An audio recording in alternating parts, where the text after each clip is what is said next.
We live in a world obsessed with time. Every tick of the clock, every sunrise, every deadline and schedule seems to push us forward, whispering that we are late for something, that we ought to be somewhere else, someone else, somehow more than we are. But time, you see, is a marvelous invention, a most useful illusion, a kind of trick we've played upon ourselves so thoroughly and so earnestly that we've come to mistake it for the fabric of reality itself. We think of time as a line stretching from a vanished past through a fleeting present into a mysterious future. We think we are travelers on this line, moving from what was to what will be. But look closely. Where is that line? Can you find it anywhere but in your own thought? The past is memory, a pattern of impressions, sensations, ideas echoing in the mind. The future is imagination, a projection, a dream that hasn't yet arrived. And the present is never captured, never pinned down. For the moment you try to say now, it's already gone. You see? Time is a story we tell ourselves about change. But change itself does not move in time, it is time. Just as waves are the sea in motion, time is the dance of being. We have confused the symbol for the reality, the clock for the cosmos, the calendar for the eternal mystery that moves within and around us. You might say, but surely, Alan, things happen one after the other. Yes, in our experience, events appear to follow a sequence, one thing after another. Yet this is only how the mind organizes perception. It's a sort of mental filing system. Reality itself is not a stack of moments, it's one vast symphony, playing all at once. When you listen to music, you don't hurry it along to reach the final chord. You don't say, let's get this over with so I can hear the end. You let it unfold. Because the beauty of music lies in the movement, in each note blending into the next. And so it is with life. The melody of existence is not in its conclusion, but in the continuous play of this eternal present. But we clever, anxious creatures that we are have learned to measure the measureless. We have taken this fluid motion, this infinite dance, and divided it into slices, seconds, minutes, hours, years. And then we began to live for those slices. We began to worship the schedule, to bow before the clock, as though it were a god that could tell us who we are. And in doing so, we became exiles from the now. Notice how your mind constantly runs away. It drifts into memory, the story of who you've been. Then it leaps forward. What will I do? What will happen next? What must I become? And in that running, that endless chase, you never arrive. You never truly meet the present. But the truth, the astonishing, liberating truth, is that you've never left it. There has never been a single moment that was not now. The whole notion of time passing is like a wave, believing it's traveling across the ocean, when in truth, it is the ocean, moment by moment. Stop for a moment. Listen. There is no before and no after in this hearing. Only the hum of existence, vibrating now.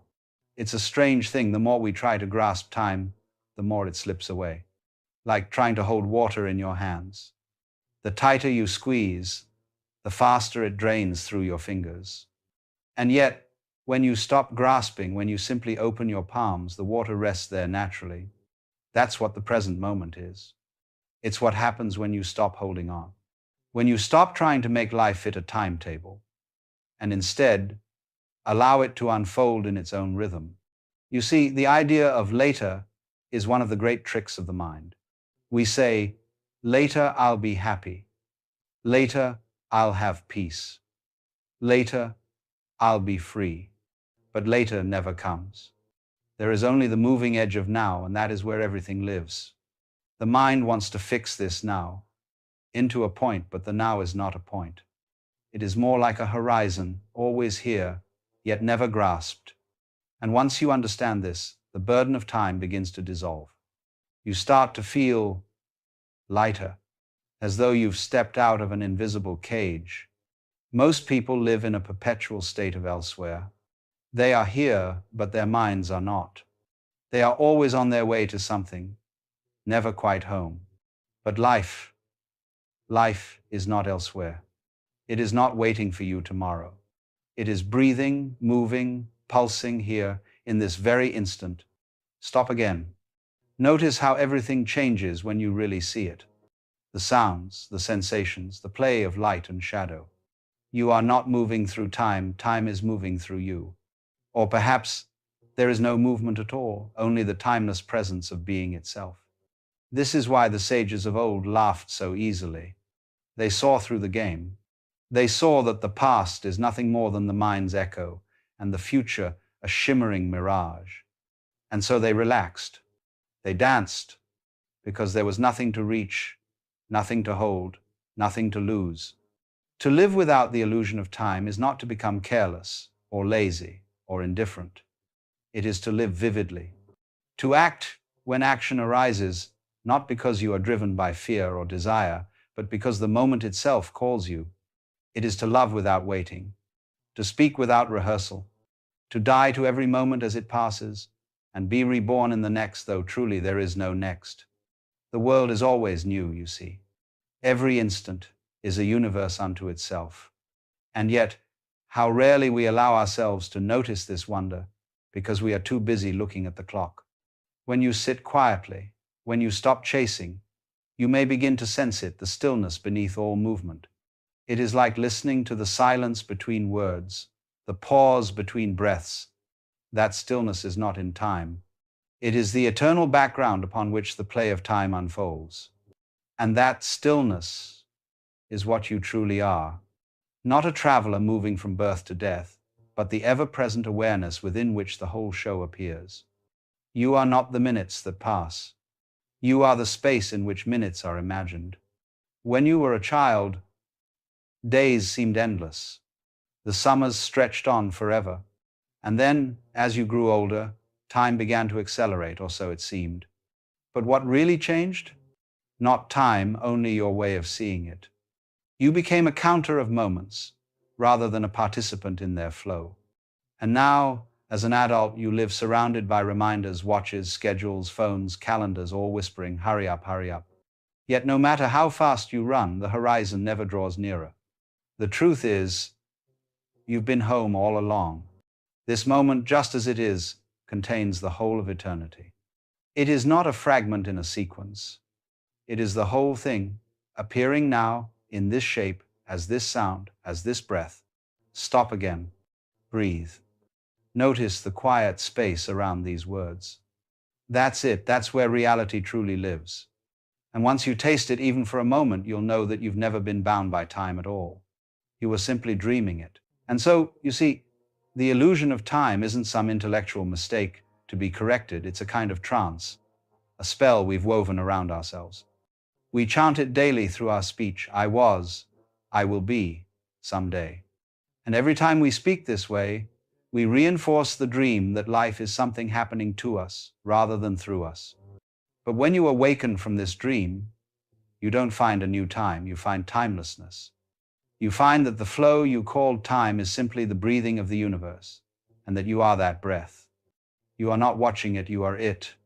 Now, it's a peculiar thing, because when people first hear this, they often think, well, that's rather useless. If there's no time, how am I supposed to live? How do I get things done? But the point isn't to deny the practical rhythm of life, the sun rising, the seasons turning, the growth of the body. Those are rhythms, not clocks. They are not counting anything. The tree doesn't rush to grow its leaves. The moon doesn't hurry across the sky. They are in their own eternal dance. It's only we, with our anxious minds, who turn the dance into a race. We measure what cannot be measured and then suffer because we don't keep up with our own measurement. You've noticed, haven't you, how time feels different depending on your state of mind. An hour waiting in fear feels endless. An hour in love disappears in an instant, which shows us that time is elastic, woven out of consciousness itself. It's not an external force dragging us along, it's the texture of our attention. And so, when you are fully absorbed, painting, listening to music, gazing at the sea, holding someone you love, time falls away. You lose the story of before and after. There is only this, and in that timelessness, there is peace. because the anxiety of time is born from comparison: what I was, what I might become, what I should be by now. All those ghosts and mirages are creations of the mind. The present has never once compared itself to anything. Look carefully, this moment does not strive. It simply is, and that is why it is whole. We imagine that time flows forward, but in truth, it stands perfectly still, and we are the ones who move, spinning stories across its stillness, like a child drawing lines in the sand. And then we say, look, the world is moving, when it is only our thought that trembles. You may notice right now, even as you listen, there is a strange stillness in which everything is happening. Your thoughts move, the world hums, sensations shift. Yet there is something unmoving, quietly watching it all. That watcher, that awareness, is untouched by time.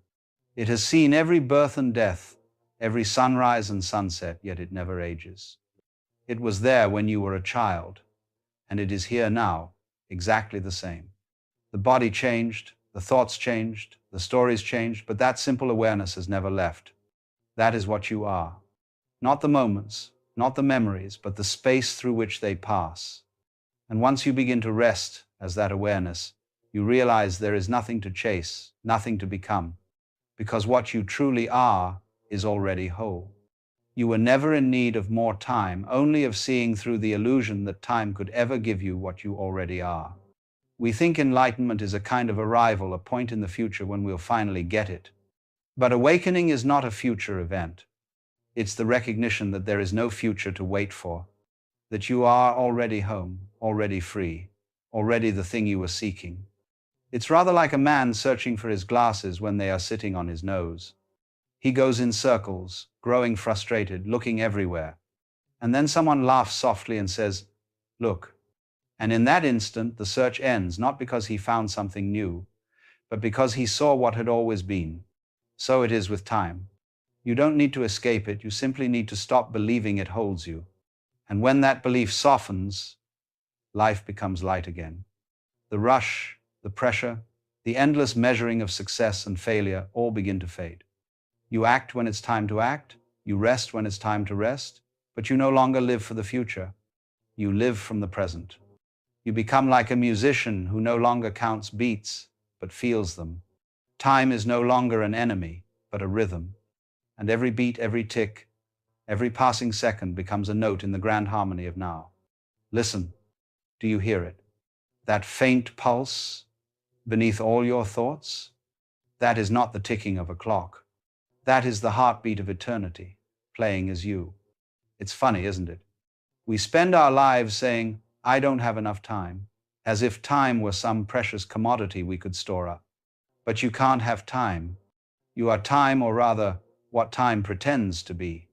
You are the movement of life itself, pretending to be a person moving through it. And when you see that, oh, what a relief to stop being the struggler, the one trying to keep up, to realize there was never anything chasing you, only your own imagination. Think of a movie reel. We see the frames flicker by so quickly that we perceive motion. But in reality, each frame is perfectly still. The film doesn't move, the light does. In the same way, life seems to rush by, but existence itself is utterly still. What you call time is the light of awareness flashing upon the frames of now.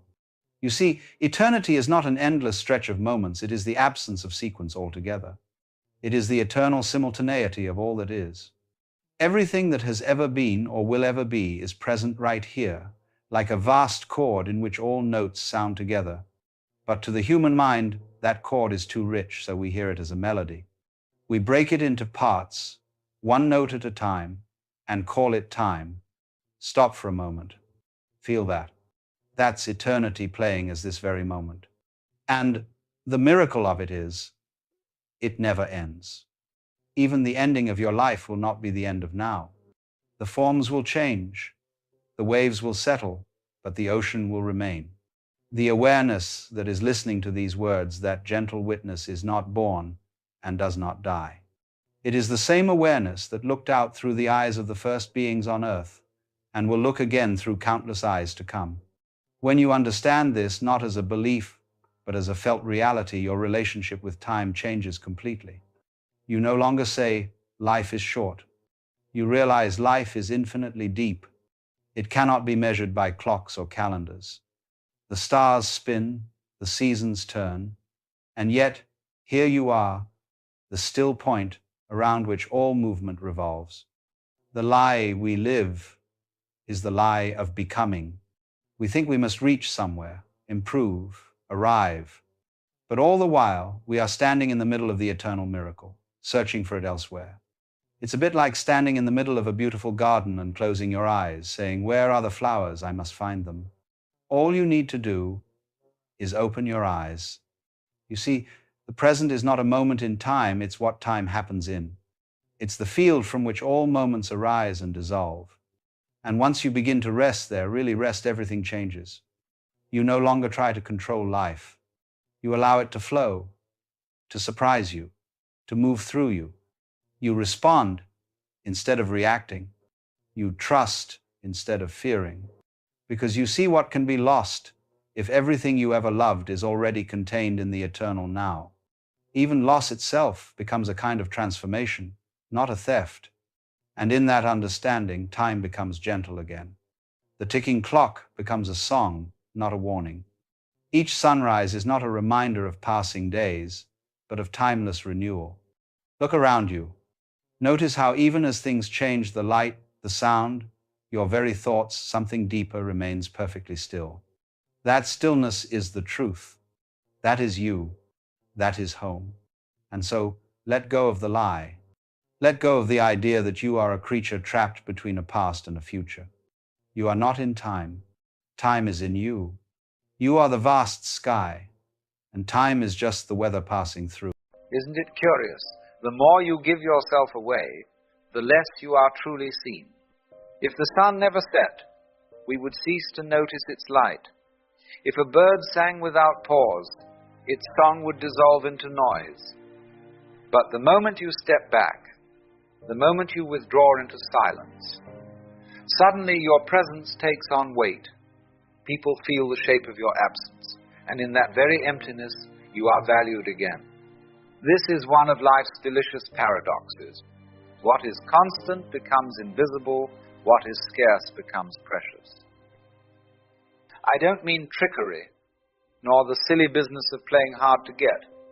That is just another mask. What I mean is the art of honoring your own presence, of moving with the same rhythm you find in the tides, in the waxing and waning of the moon. For even nature does not give itself all at once, nor all the time. Whatever is constant and without limit soon feels ordinary. Its gift lies not in burning without end, but in the rhythm of rising and falling, appearing and disappearing. If the sun never set, we would soon grow weary of its light and long for shadow. So it is with you. Your presence has power because it comes and goes like the tides that advance and recede, like love that breathes in closeness and in distance. Respect is born not from endless exposure, but from the spaces in between. Have you noticed how quickly generosity turns into expectation? The one who always says yes is soon taken for granted, while the one who withholds at times is cherished when they appear. It is not about virtue, but about balance. To step back is to remember your humanity. You are not a machine, but a rhythm, like the sea that ebbs and flows, like the moon that waxes and wanes. For life itself is not a straight line, but a dance of presence and absence. Isn't it strange? The moment you cease to be forever at hand, the relationship takes on new life. For when you are not always there, people no longer treat you as furniture in the room, but as a presence to be encountered. They lean closer. They listen. They treasure the passing moment. Even your silence, even your absence begins to speak. We only notice the sweetness of water when it grows scarce. When it gushes everywhere, it is wasted and ignored. But when it is drawn from a deep well, each sip is savored. So it is with your presence. If you flood the world with yourself, you wash away your value. But when you come and go like the tide, your presence refreshes like cool water in the desert. From childhood we are taught to smile, to nod, to say yes, mistaking obedience for affection and availability for love. Yet love, like a garden, needs space to breathe. Too much rain drowns it, too much sun withers it. It flourishes in rhythm, not excess. Absence is not emptiness, but the interval that gives shape. Just as music is made not only of notes, but of the silence between them, so too love ripens in the dance of nearness and distance. Without the pauses, all dissolves into noise. Life is like a melody, and so if you never step back, never say no, you too become noise. Seen but not noticed, heard but not listened to. Value lies in the interval, the well-placed absence. This is not neglect, but rhythm. The tree does not bear fruit in every season. Fire does not burn forever. It must die down so it can be kindled again. Even breath itself depends on exhaling as well as inhaling. Why imagine you must give without rest? When you withdraw and return, your presence gathers weight, like the hush that makes the bells strike resound. And here is the paradox. By making yourself less available, you become more real. People meet your wholeness, not the fragments you scatter. Like the man who speaks rarely, it is not his words that are louder, but his silence that makes them precious. So it is with your presence. Given without pause, it is diluted. Held with rhythm, it gathers intensity. This is why stepping back is sometimes the most loving act of all. Look at love itself. Lovers who clutch too tightly smother the flame, while those who vanish altogether let the fire die. The art lies in rhythm, closeness and distance, voice and silence, embrace and release. Notice how the man who is seldom available is the one most carefully attended, not because his busyness is a virtue, but because his time carries weight. If he gives you a moment, it feels like a gift, for it has not been scattered like seed on barren ground. Contrast this with the one who is forever waiting, forever bending, whose presence is taken for granted precisely because it is always at hand. This is not a question of superiority, but of recognition. When you honor the worth of your own hours, others are compelled to honor them too. But if you spend them carelessly, the world will treat them as trifles. And so, to stop being always available is not cruelty, it is clarity. It is the quiet refusal to leap at every summons, to patch every quarrel that is not yours, to serve as the eternal remedy for other people's restlessness. It is to stand rooted in yourself, and from that stillness to act when the moment is right. For your life is not meant to be endlessly consumed, but to be lived, richly, deeply, sincerely. And only from such fullness can you give in a way that nourishes, rather than exhausts.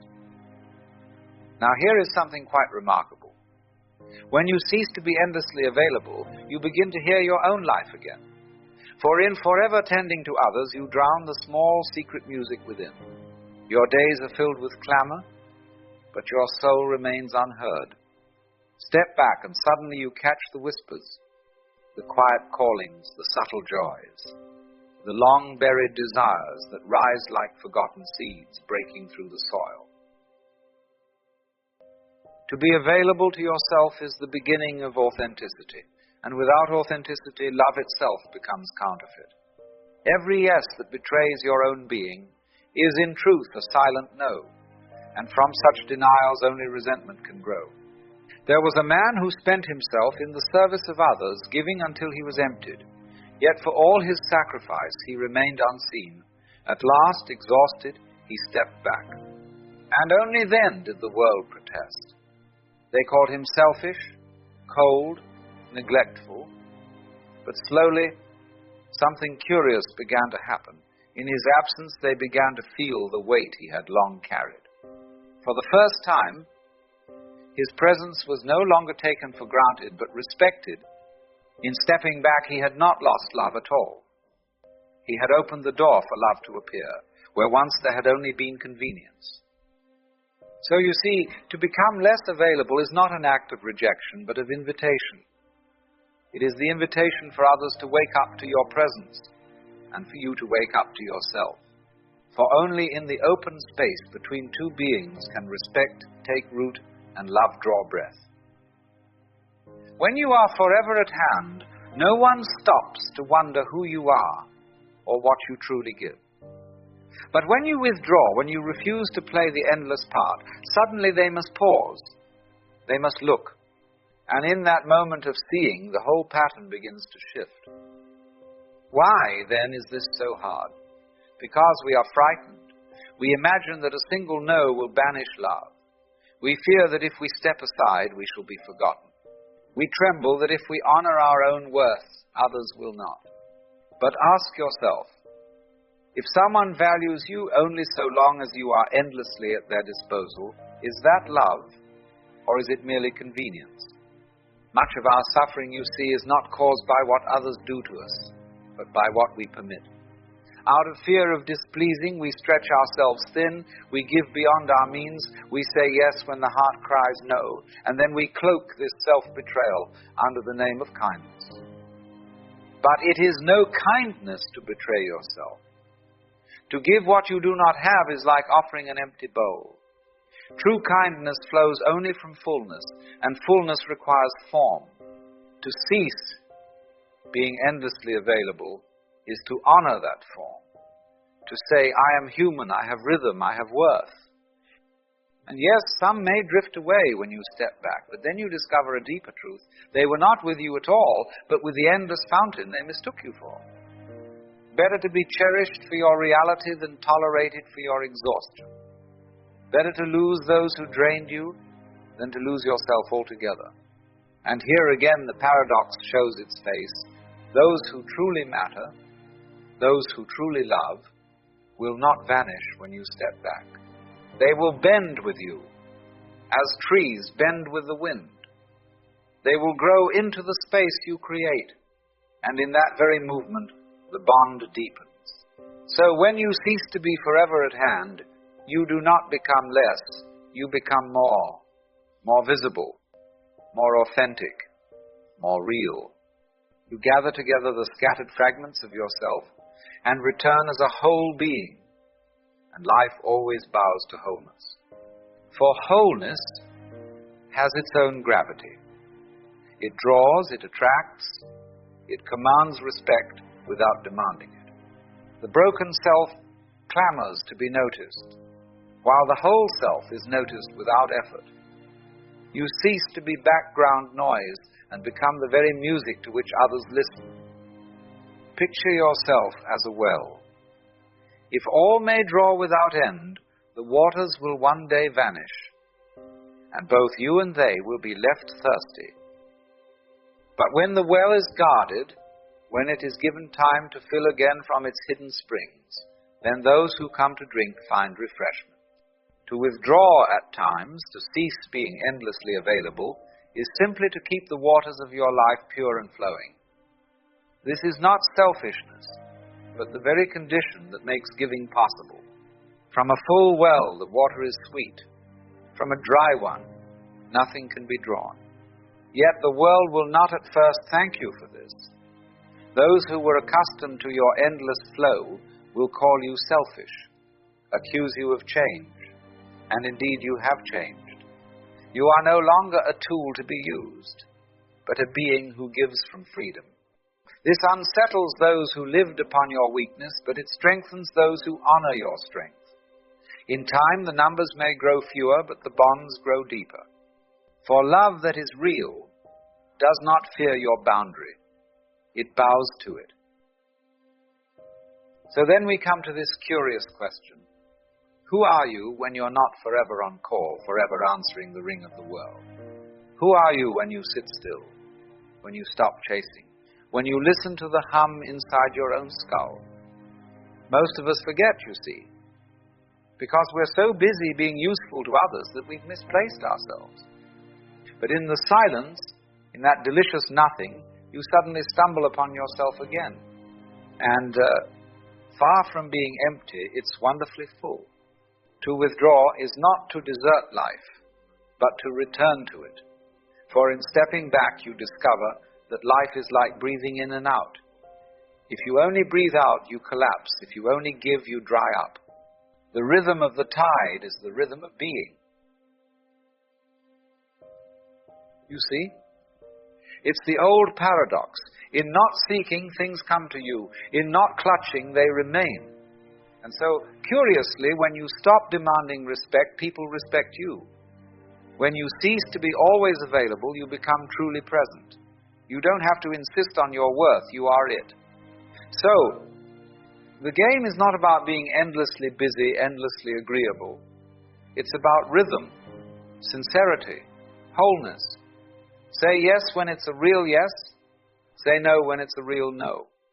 Step forward when you're full. Step back when it's time to fill. That isn't selfishness. That's simply the wisdom of the dance. And then, as if by magic, life begins to keep the beat with you.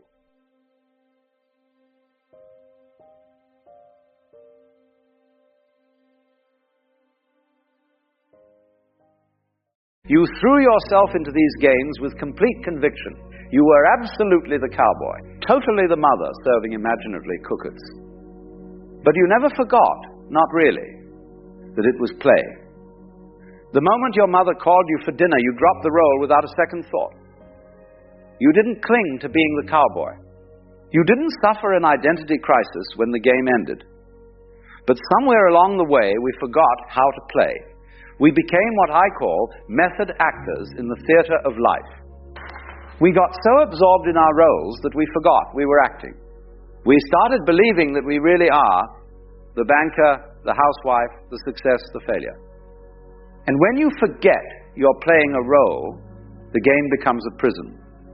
Now, when I say life is a game, I don't mean it's trivial or meaningless. Games can be incredibly important. He plays with intensity, with passion, with everything he's got. But he maintains what we might call a light touch. The first rule of this cosmic game is perhaps the most startling. You are not who you think you are. The person you call by your name, with your particular history, your specific worries and dreams, that's just your character in the game. It's a mask, a role you're playing so convincingly that you fooled even yourself. But who is the real you? Ah, that's where it gets interesting. The real you is the player, not the character. You are the awareness that can observe thoughts, feelings, sensations. You are the space in which all experiences arise and dissolve. You are, if you will, the stage on which the entire drama unfolds. Once you see this, really see it, the game changes completely. You realize you've been like an actor who got so lost in his role that he forgot he could take off the costume and go home. Suddenly you remember, you are not trapped in the character. You can play it skillfully, enjoy it thoroughly, but you don't have to be imprisoned by it. Here's another rule that most players miss entirely. The game has no final winning condition. There is no ultimate prize. No finish line where you can finally declare victory and retire. The whole point of the game is the playing itself. We've been taught to think of life as a journey, with a destination. But it's much more like music or dancing. You don't dance to get to a particular spot on the floor. You don't listen to a symphony to get to the final note. The meaning is in the movement, in the flowing, in the playing. But we've turned life into a race. We rush through childhood to get to adulthood. We hurry through school to get to our careers. We work frantically to reach retirement. And then we sit in our rocking chairs, wondering where it all went. We were so busy trying to get somewhere else that we missed the only place we ever actually were, which is here, now, in this moment. The game is always happening now. Not tomorrow when you'll be happier, not yesterday when things were better, but right now. This is the only time the game is actually being played. Yet most of us are like people at a concert who spend the entire performance reading the program notes, trying to figure out what's coming next instead of listening to the music that's playing right now. Another fascinating aspect of this game is that it's completely rigged in your favor. How's that? Well, no matter what happens to you, no matter what role you find yourself playing, you can't actually lose, because you are not just your character. You are the entire game itself. Think of it this way. In a dream, you might be chased by a monster, and it feels terrifying. But when you wake up, you realize you were both the one being chased and the monster doing the chasing. You were the entire dream. In the same way, you are not just one player in the cosmic game. You are the game playing itself. This might sound like mystical nonsense, but consider this. Every person who irritates you, every situation that challenges you, they're all part of your experience. They exist in your awareness. In a very real sense, the entire universe as you know it is happening inside your consciousness. You are not a small separate being struggling in a hostile world. You are the world, looking at itself through the eyes of what you call you. Once you get this joke, and it is a cosmic joke of the highest order, your whole approach to living changes. You stop taking everything so personally. When someone criticizes you, instead of getting defensive, you might think, here's the universe playing the role of the critic. How interesting. What can I learn from this performance? When you're facing a difficult situation, instead of asking, why is this happening to me? You might ask, why am I happening to this? Because if you are the entire game, then you are not the victim of circumstances. You are circumstances, appearing to yourself as challenges to make the game interesting. Now let me address something important. This doesn't mean you become passive or indifferent. Far from it. When you know you're playing a game, you can play it with tremendous skill and enthusiasm. You can care deeply about your moves while not being devastated, if they don't work out perfectly. You can love fully while not being destroyed, if that love isn't returned. You can work passionately while not being crushed, if your efforts don't immediately succeed. The secret is what I call playing with a light touch. It's like being a great jazz musician. You know the basic structure of the song, but you're always ready to improvise. You respond to what the other musicians are doing. You don't try to force the music into some predetermined pattern. You flow with it, play with it, dance with it. Most people approach life like they're playing classical music with a very strict conductor. Every note must be exactly as written. There's no room for spontaneity, no space for creativity. But life is much more like jazz. The basic rhythm is there, but within that rhythm, infinite possibilities exist for improvisation and play. Here's one of the most liberating rules of the game. You don't have to be consistent. You are under no obligation to be the same person you were 5 minutes ago. The character you've been playing, with all its limitations and problems, is not a permanent fixture. It's more like clothing you can change. We spend so much energy defending our self-image, protecting our reputation, maintaining our personality. But what if you could be anyone you choose to be in each moment? What if instead of being trapped by your past, you could reinvent yourself constantly? Not in a crazy, unstable way, but in a fluid, creative way that allows you to respond freshly to each situation. Children do this naturally. One moment they're a princess, the next they're a dragon, then they're a race car driver. They don't worry about consistency. They don't think, but wait, yesterday I was a princess, so I can't be a dragon today. And here's the beautiful thing. Every person you meet is you, wearing a different mask, playing a different role. That annoying colleague, that difficult relative, that stranger on the street who smiled at you, they're all you, exploring what it's like to be different characters in the great drama. When you see this, compassion arises naturally. Not the condescending kind of compassion that looks down on others, but the recognition that you're all in this together, all playing parts in the same cosmic theater. This doesn't mean everyone is the same on the surface level. Obviously, people have different personalities, different backgrounds, different ways of playing their roles. But at the deepest level, the awareness looking out through their eyes is the same awareness looking out through yours. We're all windows in the same house, each with a different view, but all part of the same structure. Now, let's talk about one of the trickiest aspects of the game. The part most people find hardest to master. How do you deal with suffering?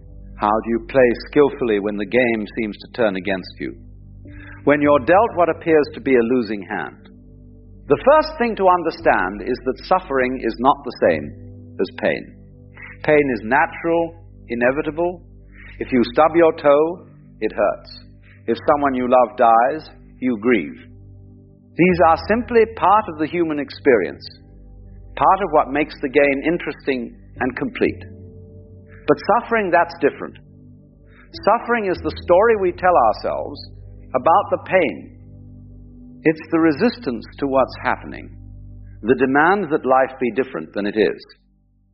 Pain says, this hurts. Suffering says, this shouldn't be happening. It's unfair. It means something terrible about me or my future. When you understand this distinction, you can learn to experience pain without adding the extra layer of suffering. You can feel sadness without the story that you should be happy. You can face challenges without the narrative that you're a victim. You can encounter setbacks without the drama that your life is ruined. Think of it like weather. Sometimes it rains, sometimes it shines. The sky doesn't resist the rain or cling to the sunshine. It simply allows whatever weather is happening to happen. You can approach your inner weather the same way. Sometimes you'll feel joyful, sometimes sad, sometimes confused, sometimes clear. None of these states are permanent. They're all just part of the changing weather of consciousness. Here's another game rule that can save you enormous amounts of energy. You don't have to have an opinion about everything. You don't have to judge every experience as good or bad, right or wrong. Sometimes you can simply say, how interesting, and leave it at that. We've been trained to constantly evaluate, to always be deciding whether we like or dislike what's happening. But this constant judging is exhausting. It's like being a critic who can't simply enjoy a movie because they're too busy analyzing every scene. Sometimes you can just watch, just experience, just be present, without needing to have a position about it all. The master player learns to hold their opinions lightly. They might have preferences, but they don't cling to them. They can enjoy their favorite food without being upset when it's not available. The moment you think you have it all figured out, life will throw you a curveball. The moment you get comfortable with your role, circumstances will invite you to play a different part. Instead of resisting these surprises, you can learn to welcome them. They keep the game interesting. Imagine playing chess with someone who always made the same moves, or watching a movie where you knew exactly what would happen next. How boring would that be? The surprises, the plot twists, the unexpected turns, these are what make life an adventure rather than a tedious routine. When you stop needing to control every detail, when you develop what we might call a taste for surprise, you begin to find life endlessly fascinating rather than constantly frustrating. Now, one of the most liberating discoveries you can make about this game is that there are no real mistakes, only experiences. What you call failures are just experiments that didn't work out as expected. What you call successes are experiments that exceeded your expectations. But they're all just data points in the grand experiment of being human. A child learning to walk doesn't call it failure when they fall down. We think we should be able to do everything perfectly on the first try. We think mistakes are signs of inadequacy rather than natural parts of the learning process. We turn every stumble into evidence that we're somehow deficient. What if you could approach your whole life with the same attitude that child has toward learning to walk? What if every mistake was just information? Every failure, just feedback? How much lighter would you feel if you weren't carrying around all that self-judgment about your imperfect performance? Here's something else about this game that might surprise you. The best players are often the ones who appear to be playing the least.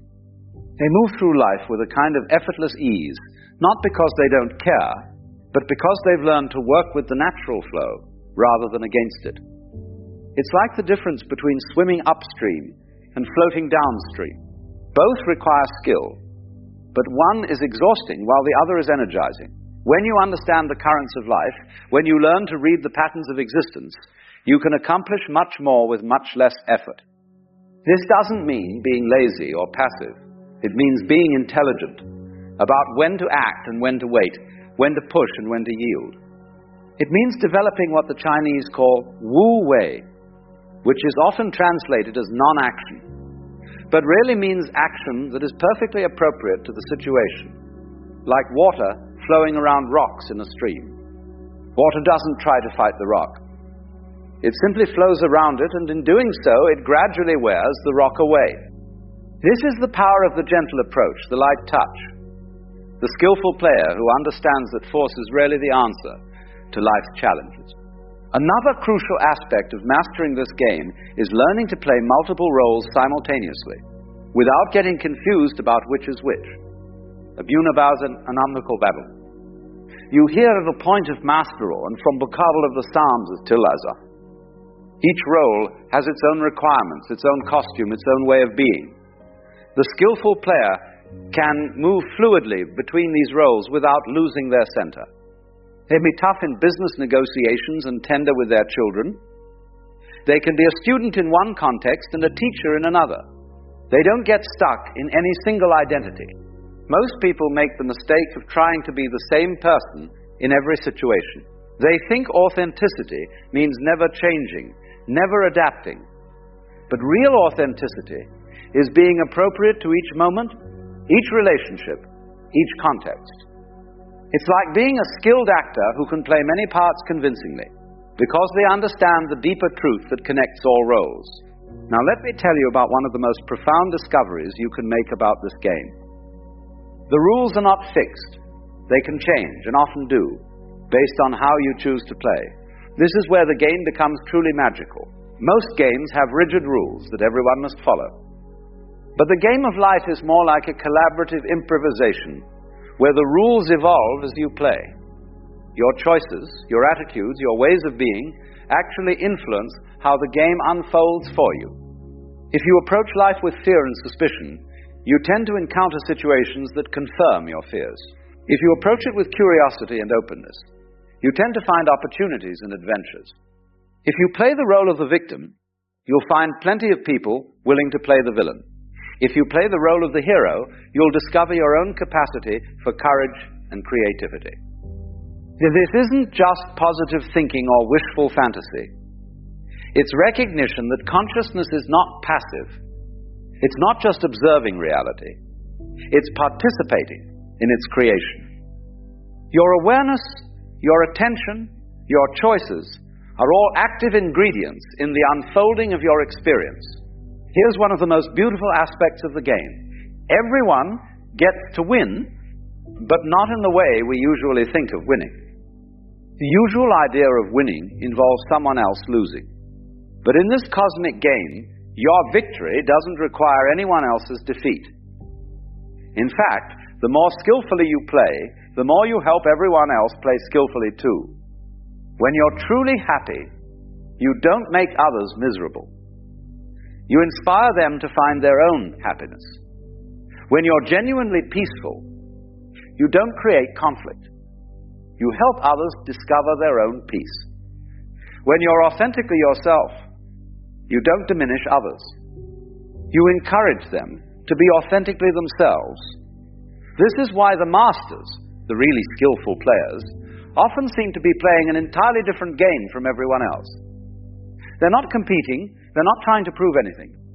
They're not keeping score, they're simply playing for the pure joy of playing, and somehow everyone around them starts playing better too. Let me share one final rule, perhaps the most important one. The game never actually ends. What you call death is just changing costumes, changing roles, changing the scenery. The player, the real you, the awareness that has been watching this whole performance that continues. When you truly understand this, it changes everything. You stop being so desperate to cling to your current role. You stop being so terrified of change. You realize that you are not just playing in the game. You are the game, playing itself, exploring infinite possibilities through countless characters and stories. And so here we are, at the end of our little exploration together, though of course there is no real end, just as there was no real beginning. There is only this eternal now, this endless game, this magnificent play of consciousness discovering itself through every possible form and experience. The next time you find yourself taking life too seriously, remember what I've told you today. You are not a struggling individual trying to survive in a hostile universe. You are the universe itself, playing at being an individual, exploring what it's like to apparently struggle, apparently succeed, apparently fail, apparently win. It's all play. It's all dancing. It's all music. And you are both the composer who only have sung the dance around the divan. Play skillfully. Play joyfully. Play with that light touch that comes from knowing it's all one magnificent cosmic game. And remember, in this game, everyone gets to be the winner.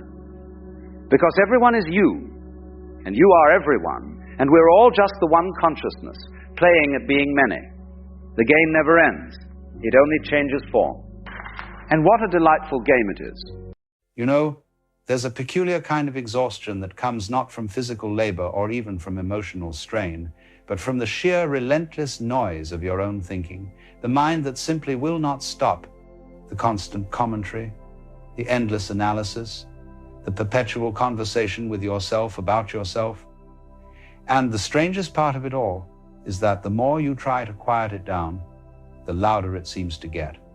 It's like trying to smooth water by slapping it. The very effort creates more disturbance. Now, most people assume that a busy mind is a sign of intelligence, of being thoughtful, of being engaged with life. We celebrate the thinker, don't we?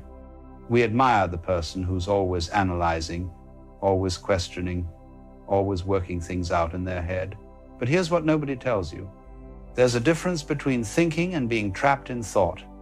There's a difference between using your mind as a tool and being used by your mind as a prison. And if you're honest with yourself, you know what I'm talking about. You know that feeling of lying in bed at night while your mind rehearses conversations that haven't happened yet, replays conversations that already did, analyzes every little thing you said or didn't say, should have said, might say tomorrow. You know that experience of sitting in a beautiful place, surrounded by everything you thought you wanted, and barely being present for any of it because your mind is somewhere else entirely, chewing on some problem, spinning some story, lost in some elaborate maze of its own construction. The mind won't shut up because, and here's the paradox, you keep asking it to. You see, every time you tell yourself to stop thinking, what are you doing? You're thinking about not thinking. You're using thought to try to eliminate thought. It's like trying to use fire to put out fire. The very attempt is the problem. The thinker trying to stop thinking is itself a thought.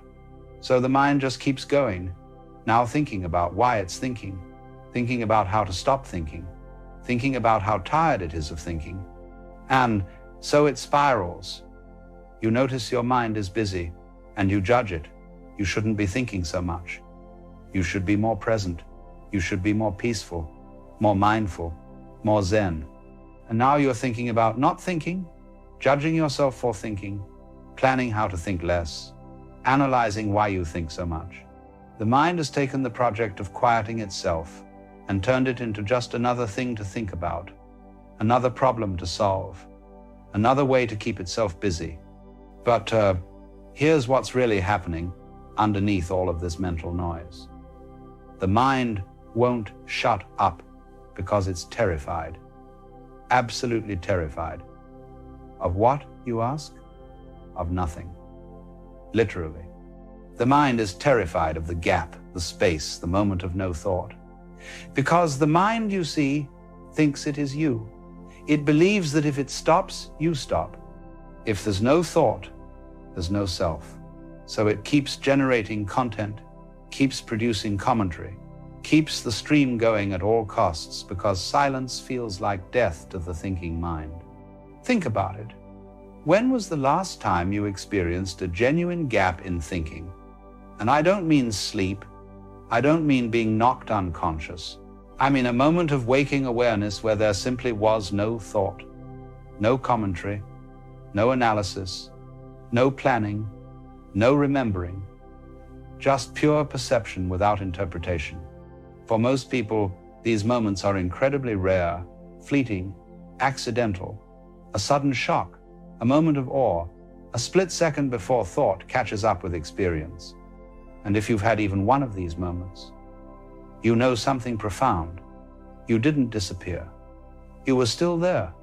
In fact, you were more there, more present, more alive than you are when the mind is running its constant show. But the mind doesn't trust this. The mind is convinced that it needs to keep narrating your life or else there won't be a life to narrate. It's like a radio that's terrified of being turned off. So it keeps broadcasting static rather than risk silence. And you've identified so completely with the broadcast that you think you are the static. You think the noise is you. So of course you can't turn it off. You'd be turning yourself off. This is why meditation is so difficult for most people. They sit down with the intention of quieting the mind, and the mind immediately goes into overdrive, because now it's been directly challenged. Now there's a you trying to control it, and it responds by getting louder, more insistent, more chaotic. It throws everything at you: memories, plans, itches, philosophical questions, random songs, shopping lists, anything and everything to keep the show going. And you sit there fighting with it, trying to push thoughts away, and the more you push, the more they push back. Here's another paradox for you. The mind won't shut up because you want it to shut up.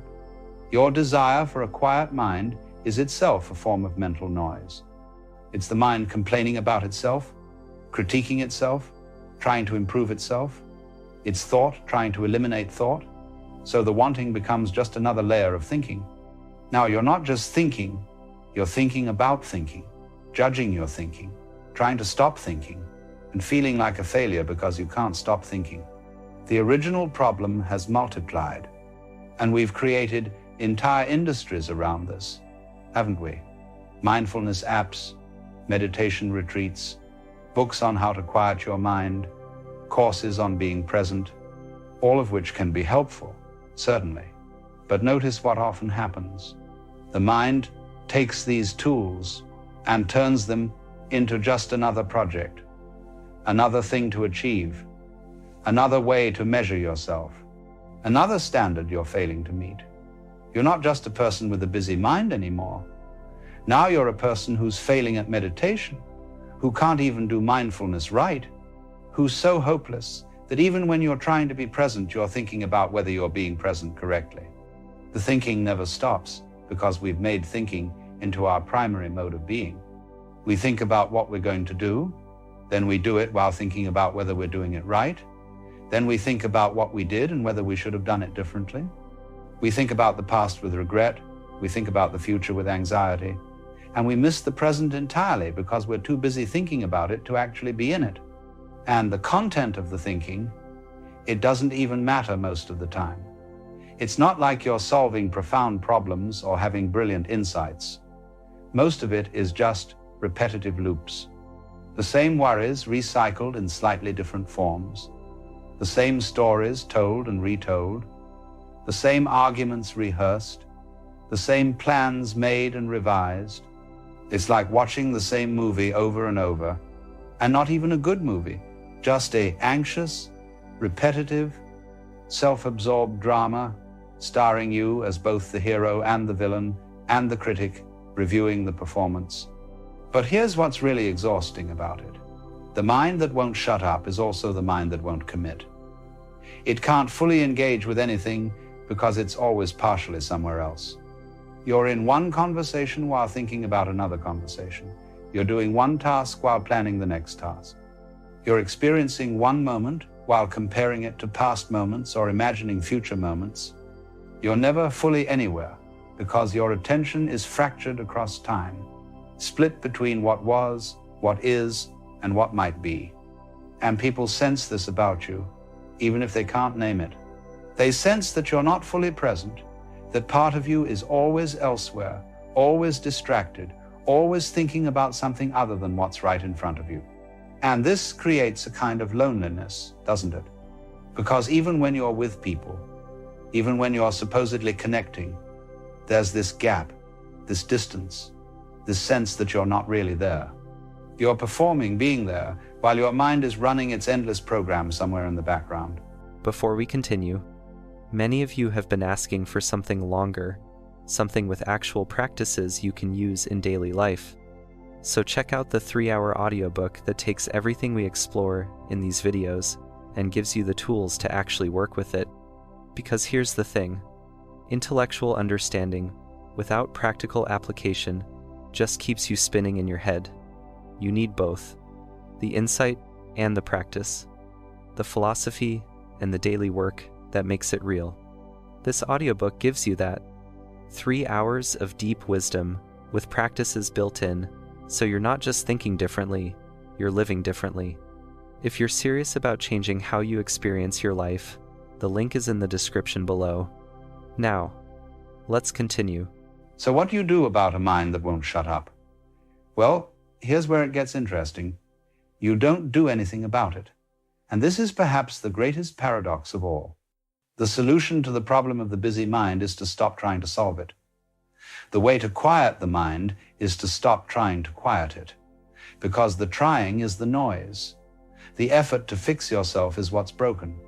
You see, the mind isn't actually a problem. It never was. The problem is your relationship with the mind.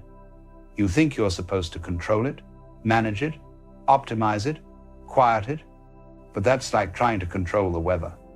The mind does what minds do. It thinks. It produces thoughts the way the heart produces beats and the lungs produce breaths. Thoughts arise. This is natural. This is what minds are for. The suffering doesn't come from the thoughts themselves. It comes from your relationship with the thoughts, from believing them, identifying with them, taking them as truth, taking them as you. When a thought arises that says you're not good enough, you don't have to believe it. You don't have to identify with it. You don't have to take it personally. It's just a thought, a pattern of neural activity, a wave in the ocean of consciousness. It arises and it passes, and you, the awareness that notices it, you remain. But we've been taught to take thoughts very seriously. We've been taught that what we think is who we are, that our thoughts are our identity. So when we have an anxious thought, we become an anxious person. When we have a depressive thought, we become a depressed person. When we have a mean thought, we become a bad person. We collapse the space between the awareness and the content of awareness. We identify with the passing weather and forget we're the sky. Here's what I want you to understand. You are not your thoughts. You never were. You are the space in which thoughts appear. You are the awareness that knows thoughts are happening. And this awareness, this consciousness, it doesn't have a busy mind. It doesn't have any mind at all. It's prior to mind, deeper than mind, more fundamental than mind. The thoughts come and go in you, but you don't come and go. You're the constant. You're what remains when thoughts arise and when thoughts disappear. And here's the beautiful thing. When you recognize this, when you shift your identity from the content of consciousness to consciousness itself, the thoughts don't stop, but they lose their grip. They become like clouds passing through the sky. Sometimes there are many clouds, sometimes few, sometimes none. But the sky doesn't worry about the clouds. The sky doesn't try to push them away or hold them in place. The sky just is, spacious and open, allowing whatever appears to appear and whatever disappears to disappear. This is what it means to have a quiet mind. Not a mind with no thoughts, but a mind you're no longer struggling with. Not a mind you've controlled, but a mind you've stopped trying to control. The paradox is that the mind becomes quiet when you stop trying to make it quiet. The noise settles when you stop resisting the noise. Because the resistance is the noise. The struggle is the disturbance. When you stop fighting with your mind, when you stop judging it, managing it, trying to improve it, there's a natural settling. Like a snow globe that's been shaken. You don't make the snow settle. You just stop shaking it and the settling happens by itself. But here's what this requires. It requires you to be willing to have a busy mind, to let the thoughts be there without making them a problem, to allow the mental chatter without needing it to stop. And this feels counterintuitive, doesn't it? Because you think you want a quiet mind, but wanting a quiet mind is what keeps the mind busy. So instead, you try the opposite. You welcome the busy mind, you say yes to it, you stop fighting it, and in that acceptance, in that allowing, something shifts. The mind is still producing thoughts, but you're no longer caught in them. You're no longer believing that the thoughts are you or that they're telling you the truth about reality. This is what meditation is really about, by the way. It's not about achieving some special state of no thought. It's about changing your relationship with thought.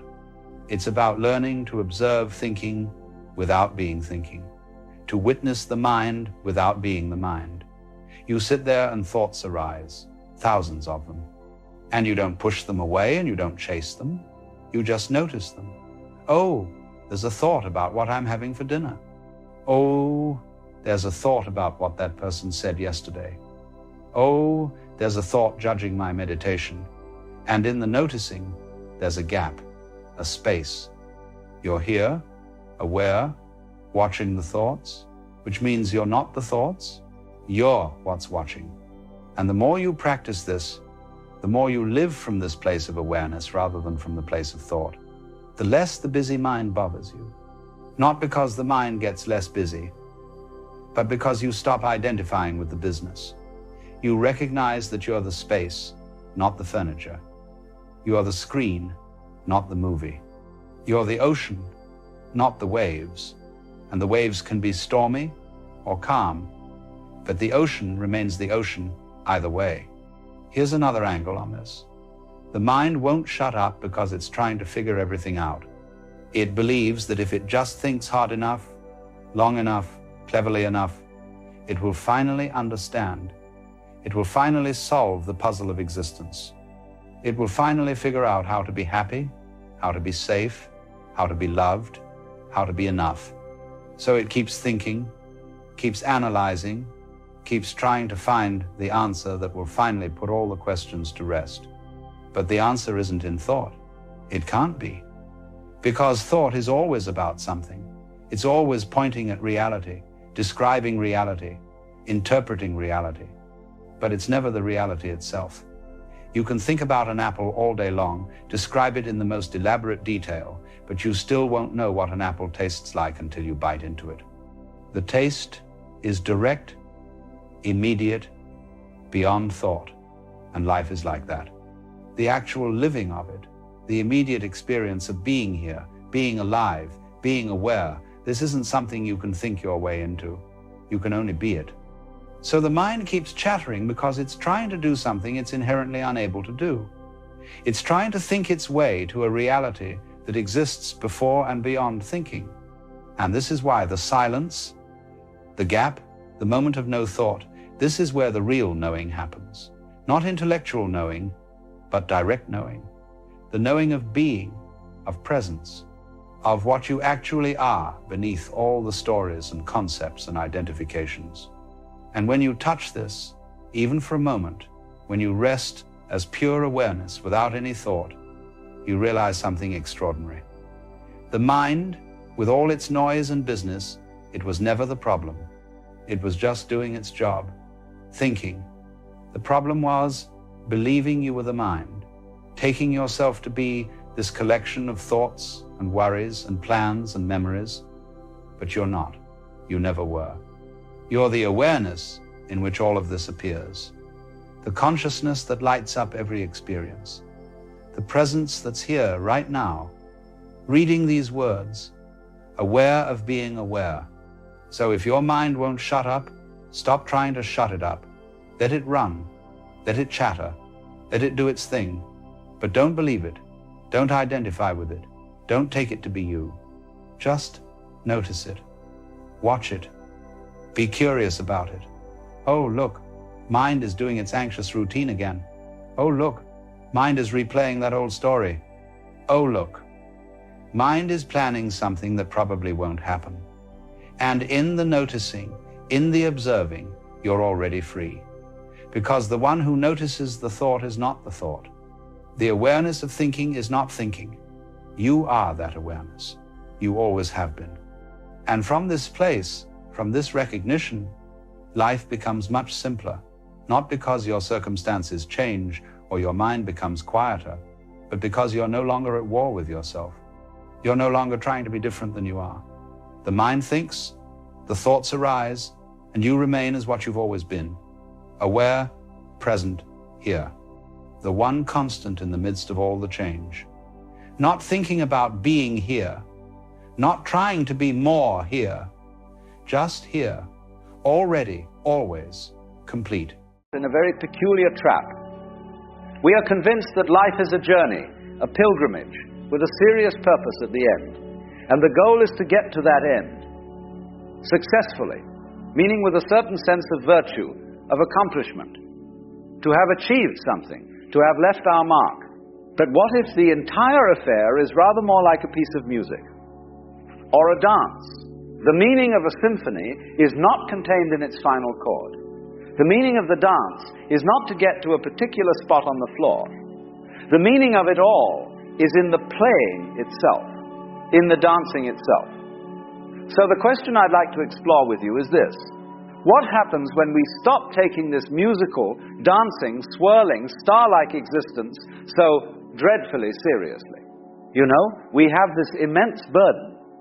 We walk around with a constant low-grade anxiety that we are not doing it right, that we are not living properly. We are forever preparing to live. We think, I must get through school to get a good job.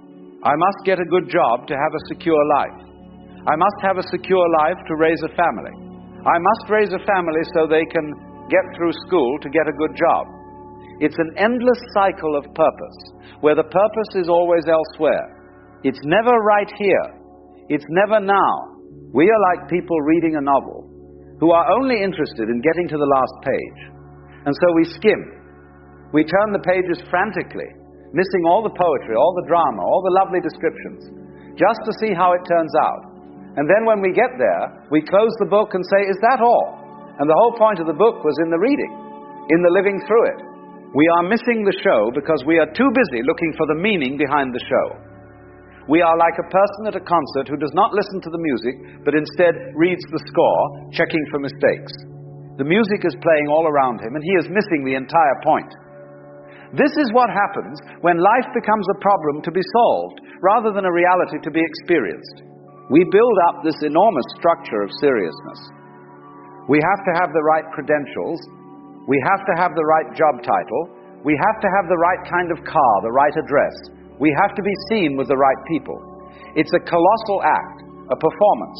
And we are terrified that the audience will see through the cracks, that they will see we are just making it up as we go along. And of course we are.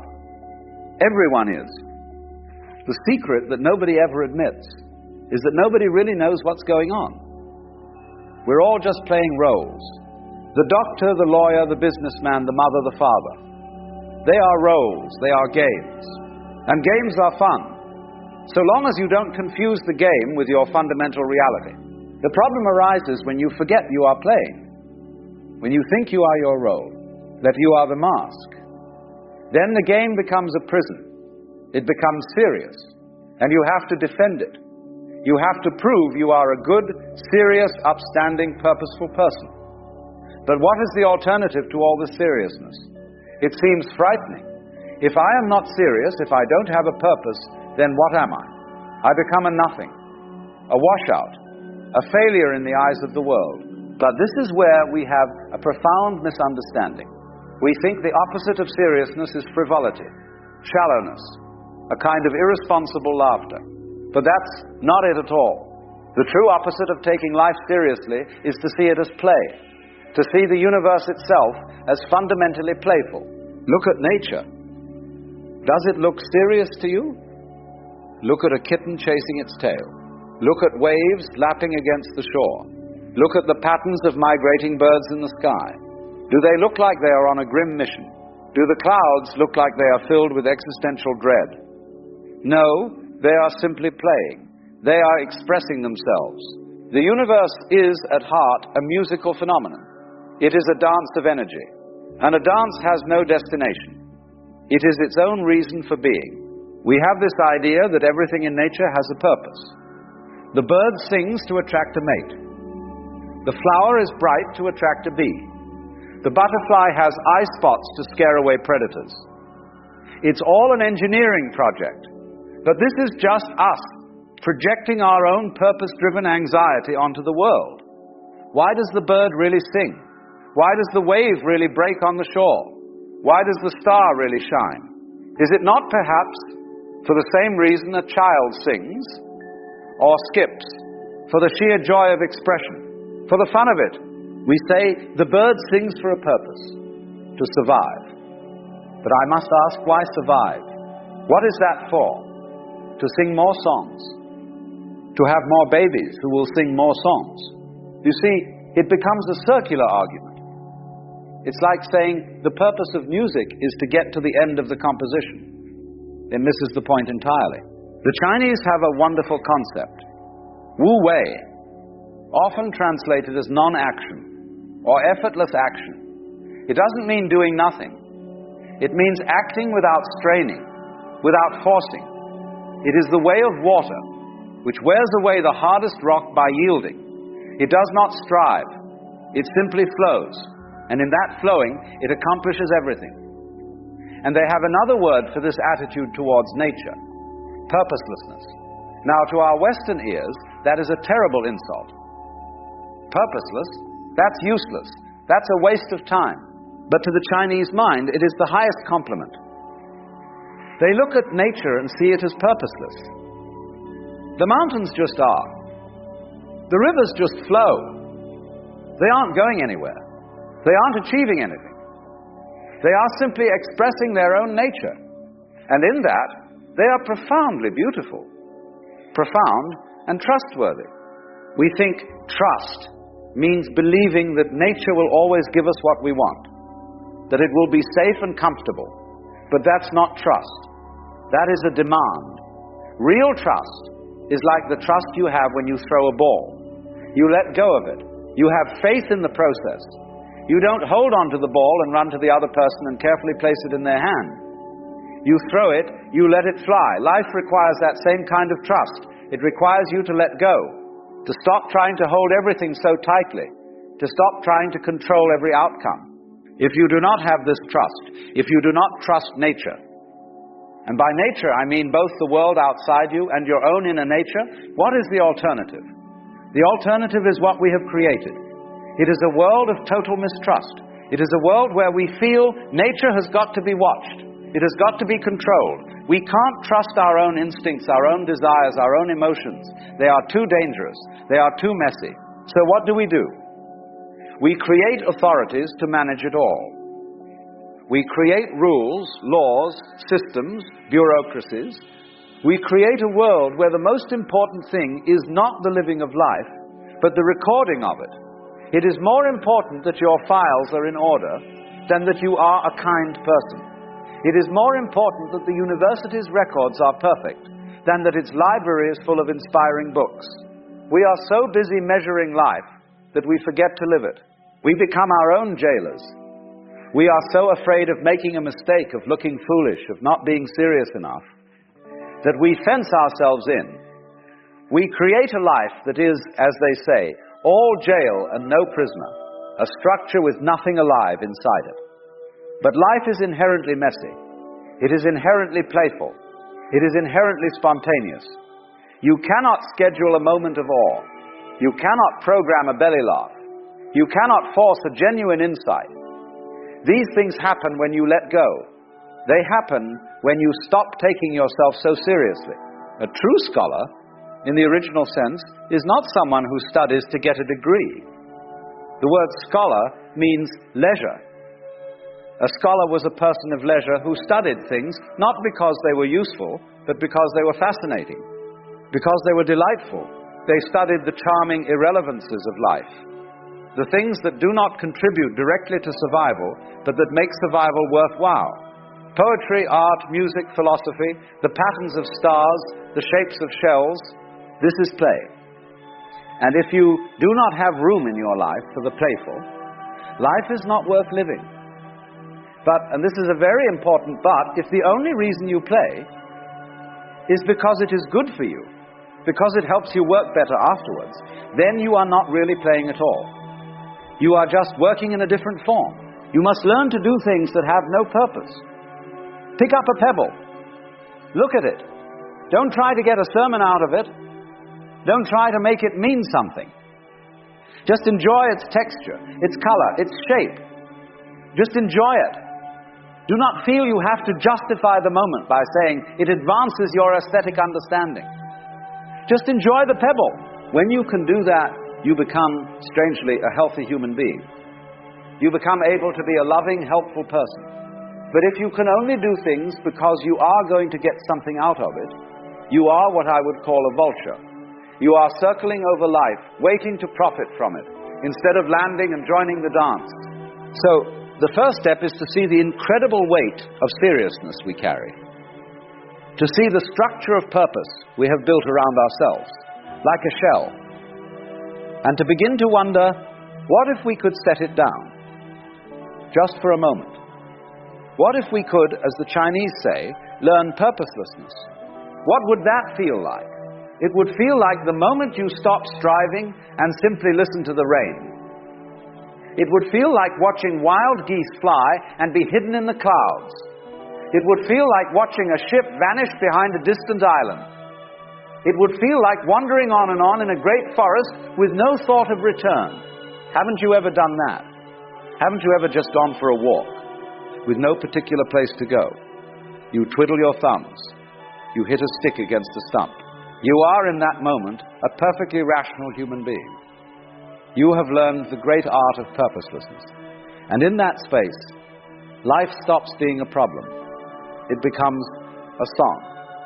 And you begin to hear the music that has been playing all along. But this is only the beginning. We have seen the weight. Now we must look at the dancer. We must look at this you that is trying so hard to be serious. What is it? Where did it come from? And is it perhaps also part of the game? So we find ourselves carrying this immense weight. We are playing a role, and we have forgotten that it is a role. We have become convinced that the mask is our true face, that the part we play, the banker, the mother, the student, the failure, the success, is who we are fundamentally. But this you that you take so seriously, this ego, this personality, what is it? Where did it come from? If you look for it, it's rather elusive. It's a collection of memories, a bundle of desires and fears, a certain pattern of behavior. It's a story you tell yourself and others about who you are. I am a person who likes this and dislikes that. I am someone who did this and failed to do that. It is a concept, a thought. And like all thoughts, it is fleeting. It has no solidity. You cannot locate it in the body. Is it in the head? The heart? The brain is an instrument, a fantastic computer, but it is not the operator. The eye cannot see itself. The tooth cannot bite itself. The thinker cannot think itself. This you is a vibration, a pattern, a whirlpool in the stream of life. A whirlpool is a recognizable pattern. You can say, there is the whirlpool, but if you try to grab it, to take it out of the river, you get nothing but a handful of water. The whirlpool is something the river is doing. It is an activity, not a thing. In the same way, what you call me is something the universe is doing, right here, and right now, it is a temporary dancing pattern, a gesture, and like a gesture in the air, it is fundamentally empty. It leaves no trace. Now, this can sound frightening. The idea that I am not a solid, enduring thing can feel like annihilation. But is it? Or is it the discovery of your true, vast nature? You are not the whirlpool. You are the whole river. You are not the wave. You are the ocean. We are all actors in this fantastic divine play. And the problem is not that we are acting. The problem is that we are bad actors. We are method actors. We have gotten so absorbed in the part that we've forgotten the curtain will fall. We've forgotten the audience. We've even forgotten that there are other actors on the stage, and we think our role is the only important one. A good actor knows he is acting. He can play the part of a king with tremendous conviction. But when he walks off the stage, he takes off the crown and has a beer. He doesn't go home and order his family about because he was a king on stage. He knows it was a game. The whole of life has a similar nature. It is a drama. It is a play of energy. And when you know that, you can play your part with immense verve, with passion, with compassion, with everything you have. But you won't be deceived. You won't take the tragedies backstage. You won't cling to the triumphs as if they were your permanent identity. You see, when you don't take your ego so seriously, a wonderful thing happens. You begin to relax.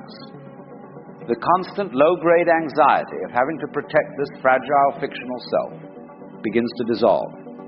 You can afford to be more spontaneous. You can afford to be foolish. You can afford to make mistakes. Because it's all part of the play. A wave in the ocean is not anxious about crashing on the shore. It's what waves do. It's part of the rhythm. It will gather itself again. In the same way, your successes and failures are just part of the rhythm of your expression. They are not the final judgment on you, because there is no you to be judged in that solid, fixed way. There is only the dancing, the flowing. This is why the Chinese sages praised purposelessness. They saw that nature is not going anywhere. It is just expressing itself. A tree does not purpose to grow. It grows because it is a tree. A bird does not purpose to sing. It sings because it is a bird. We are the same. Our purpose is not some distant goal. Our purpose is to express what we are right now. And what are we? We are the universe. We are nature. We are that same energy that blows out the stars, that shapes the galaxies, that curls the waves. You are not a stranger in a foreign universe. You are this universe, and it is you. So, how do you live this? How do you stop taking the mask so seriously? You don't do anything. That's the great joke. You cannot try to be spontaneous. You cannot make an effort to be effortless. That is like trying to bite your own teeth. Or like a person hearing a funny joke and then stopping to think, I must laugh now to show I understand. The real laugh comes from nowhere. It happens to you. When this realization dawns, life ceases to be a problem. It becomes a game, a very serious game, sometimes. A tragic game, sometimes. But a game nonetheless, and you can play a serious game without taking it seriously. A good chess player is utterly absorbed in the game. He cares deeply, but he does not think. The fate of the universe rests on whether he wins or loses. He knows it's chess, so you can go about your life. You can do your job, raise your family, pay your bills, but you do it with a lightness. You do it as an expression, not as a means of validation. You work not because you have to prove you are a worthy person, but because the work is there to be done, like a mountain is there to be climbed. This is what is called working for the work's sake, singing for the song's sake. It is action without attachment. You pour yourself completely into the moment, and then you let it go. You don't cling to the result. A cat does not pursue a mouse because it has a philosophy of predation. It does it because it is a cat. It is totally absorbed in the pursuit. It is a perfect expression of cattiness. And when the moment is over, it is over. The cat stretches and goes to sleep. It doesn't lie awake wondering if it was a good cat or if it could have caught the mouse more efficiently. It is simply itself. We can learn from that. We can learn to be simply ourselves. Not the idea of ourselves, but the living, breathing, immediate reality of ourselves. When you are no longer defending a fragile self-image, you become incredibly strong. Criticism doesn't shatter you. Failure doesn't define you. Success doesn't inflate you. You can flow with circumstances. You can adapt. You can be like water, which is soft and yielding, yet which can eventually wear away the hardest rock. This is not passivity. This is supreme intelligence. It is action that is in accord with the total situation, not just with your narrow, selfish desire. It is the action of the whole universe expressing itself through you. So you see, the answer to the burden of seriousness is not to become frivolous. It is to become playful, to see the cosmos as it is, a joyous, spontaneous, and yes, sometimes painful dance. And to see yourself not as a lonely dancer, but as the dance itself. But the dance has a rhythm. It has a certain pattern. And to understand that pattern is to understand the deepest joke of all. Now, having seen the weight of our self-constructed seriousness, and having glimpsed the illusion of the separate solitary ego, we are left with a question. Not a question to be answered, but an invitation. An invitation to participate. What is left when you are not busy building a monument to yourself? What remains when the constant narration in your head, the commentary, the judgment, the planning begins to quiet down? What remains is the experience itself, the raw, unfiltered isness of things, the feeling of the wind on your skin, the sound of a distant bird, the coolness of water. This is not a trivial reality. This is the fundamental reality. The world is not something you have to figure out. It is something to be tasted, touched, heard, and seen. You are not a passenger in the universe, being taken for a ride. You are the universe, experiencing itself. The eyes you look out of are not your personal possession. They are the eyes of life itself, looking out at its own creation. The energy that animates your body is the same energy that spins the galaxies. This is not a mystical fantasy. This is the most practical thing in the world. When you know this, not just as an idea, but as a feeling in your bones, your relationship with everything changes. You begin to see that life is not a journey with a destination. It is a musical thing. You are here to sing, to dance, to play. But we have been taught that playing is frivolous, that it is only for children. But I ask you, what is the alternative? All work and no play does not just make Jack a dull boy. It makes him a nervous wreck. It makes him a tyrant. It makes him a machine. The alternative is to join the dance. To understand that your very existence is your justification. You do not need permission to be. You do not need to earn the right to be here. You are here because you are here, just as a rose is red because it is a rose. So how does one live this way? You don't try. Trying is the energy of the separate ego, the energy of seriousness. You simply begin to notice. You notice the moments when you are already not trying. The moment you are captivated by a piece of music and forget yourself. The moment you are so absorbed in a conversation that time stops. The moment you are walking in nature and your endless internal chatter simply ceases. In those moments, you are there. You are fully present. And in that presence, there is no problem. There is only the dance. The goal is not to make those moments happen. The goal is to notice that they are always available, because the dance is always happening. Your very breathing is part of it. Your heartbeat is the drum beat.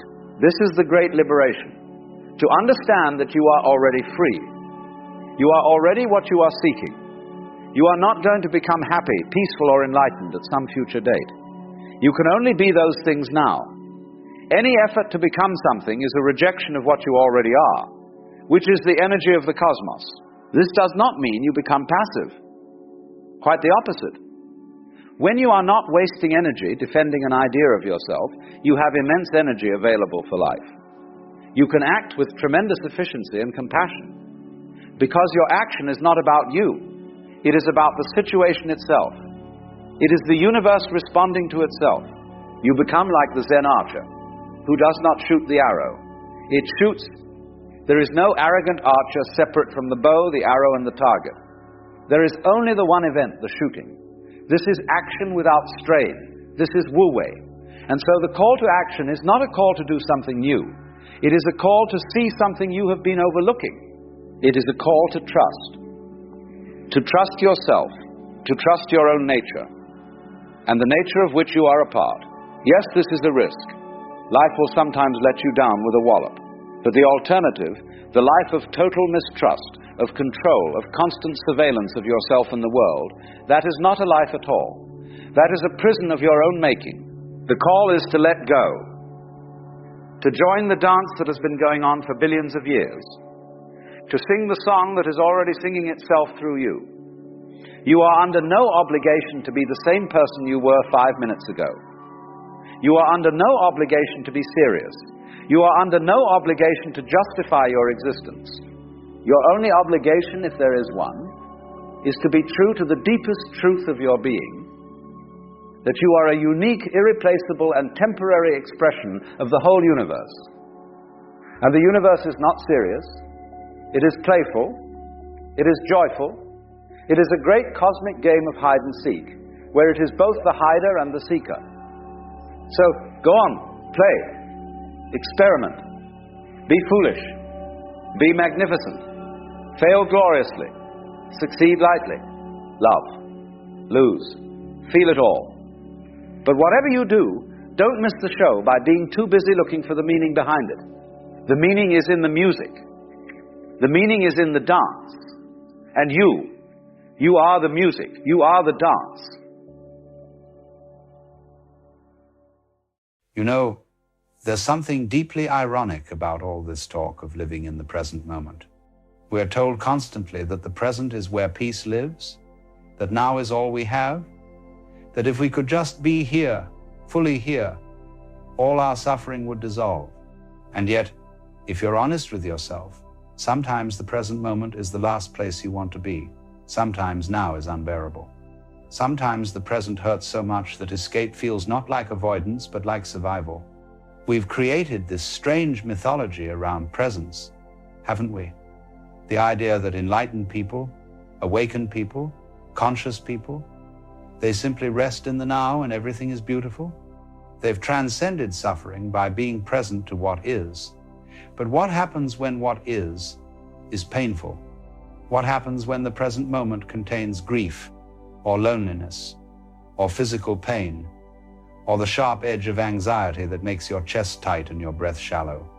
Are you supposed to just be present with that, just accept it, just sit there in the fire and call it peace? Here's what nobody tells you about the present moment. It's not always pleasant. In fact, sometimes it's absolutely terrible. And all the spiritual teachings that tell you to be here now, they often skip over this inconvenient truth. They make it sound like presence is the solution to suffering, when sometimes presence is precisely what makes you aware of just how much you're suffering.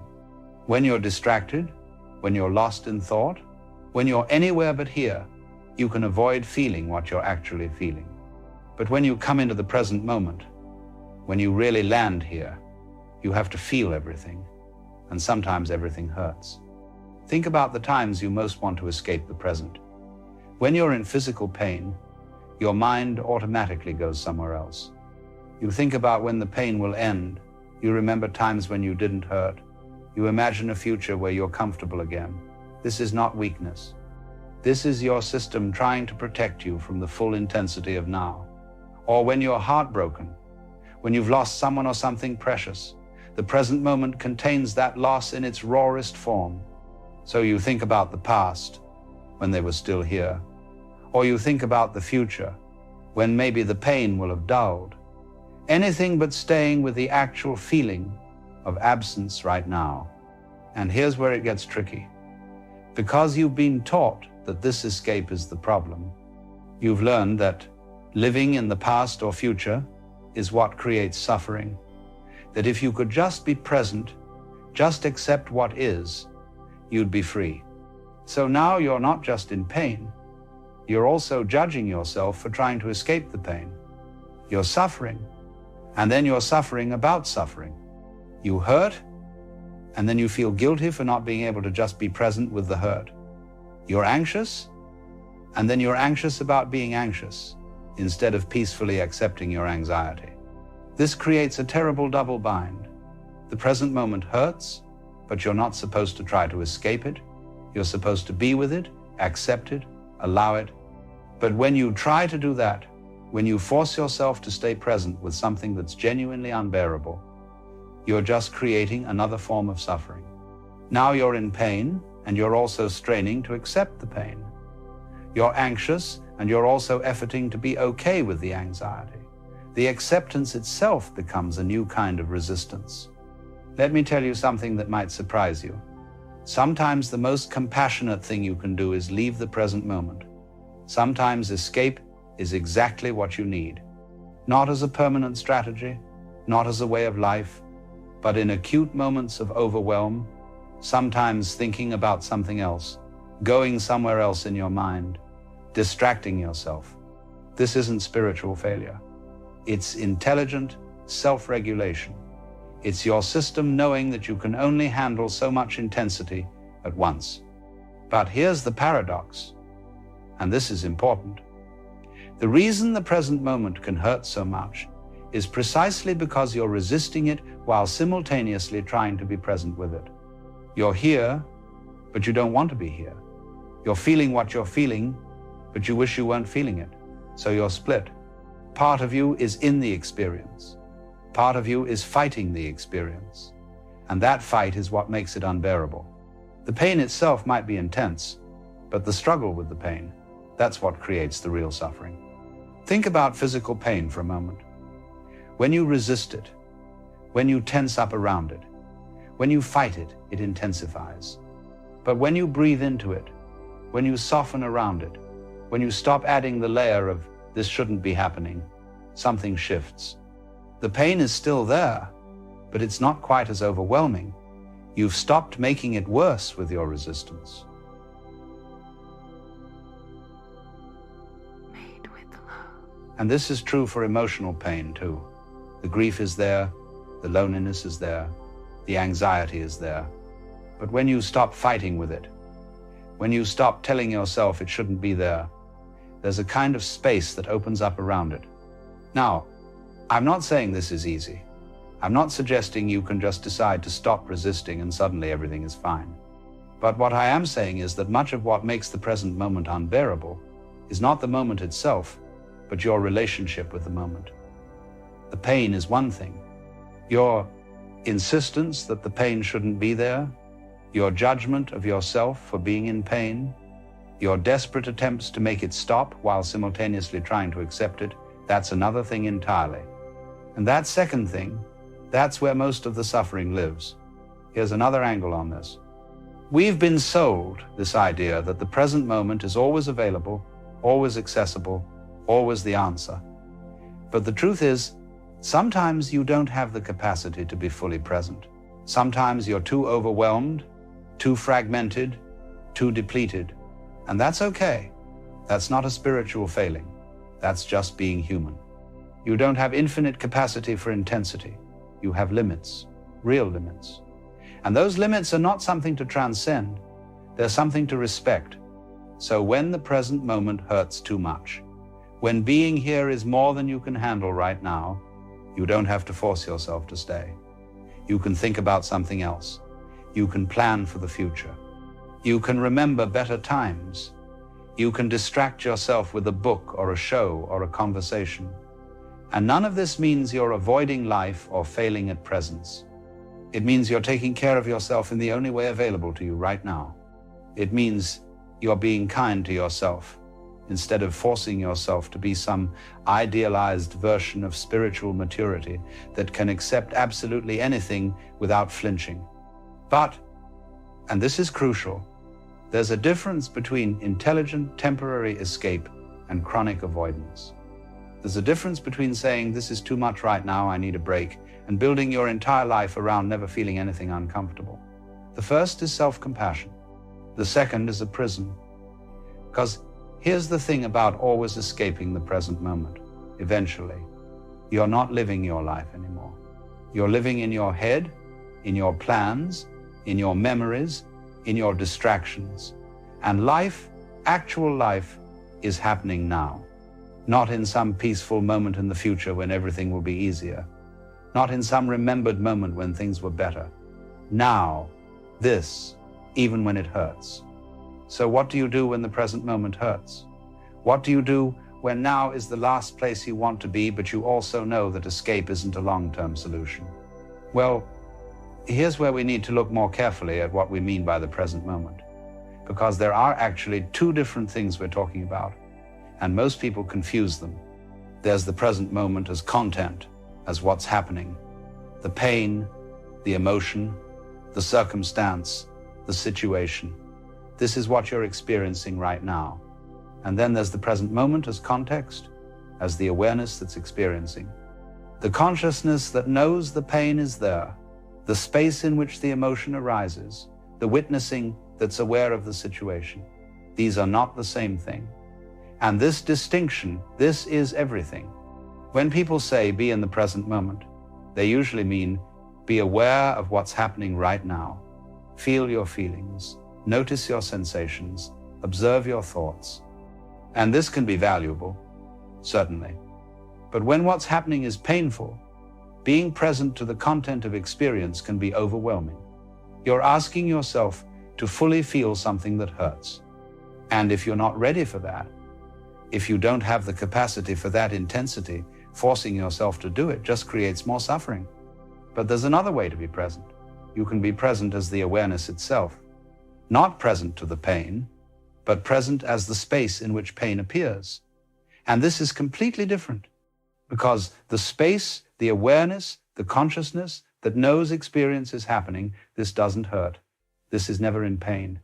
The pain happens in it, but it's not touched by the pain. It's like the sky and the weather. The storm happens in the sky, but the sky isn't stormy.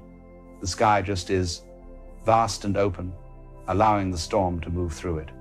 Now, I know this might sound abstract or philosophical, but it's actually the most practical thing in the world. When you're in intense pain and you try to be present with the pain, you're identifying with the content. You're becoming the pain. Of course, it's unbearable.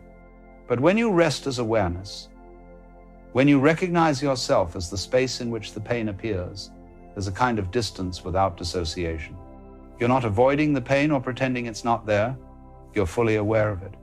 But you're aware of it from a place that's not caught in it. Think of it this way. Right now, you're aware that you're reading these words. But you're not the words. You're what's aware of the words. The words appear in your awareness, but your awareness is separate from the words. It's the same with pain, with emotion, with any difficult experience. The experience appears in your awareness, but you are not the experience. You are what's aware of the experience.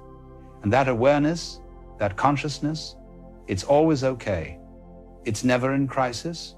It's never overwhelmed. It's always just here, spacious and present, allowing whatever appears to appear. This is the real meaning of being present when the present moment hurts.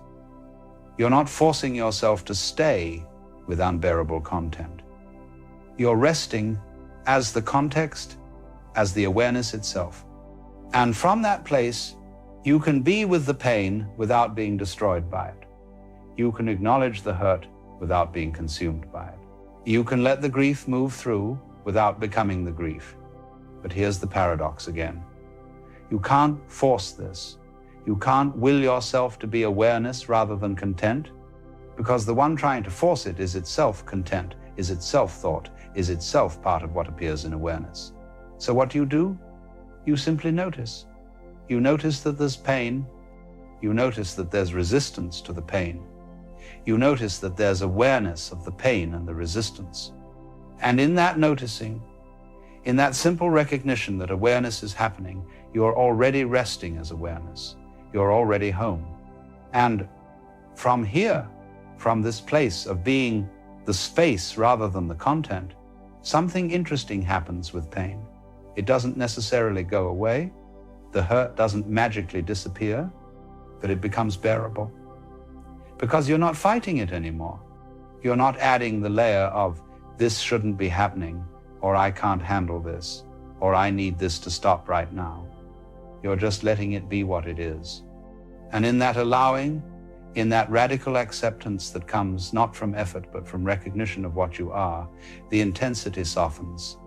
This is why meditation practices often work with pain. Not because they make you tough enough to endure anything, but because they show you that you're not what hurts. The body hurts. The emotions hurt. The thoughts hurt. But the awareness that knows the hurting, that's never hurt. It's untouchable. And you are that awareness. You've always been that awareness. You just forgot, got identified with the content, started believing you were the pain rather than the space in which pain appears. Before we continue, many of you have been asking for something longer, something with actual practices you can use in daily life. So check out the 3-hour audiobook that takes everything we explore in these videos and gives you the tools to actually work with it. Because here's the thing, intellectual understanding without practical application just keeps you spinning in your head. You need both, the insight and the practice, the philosophy and the daily work that makes it real. This audiobook gives you that.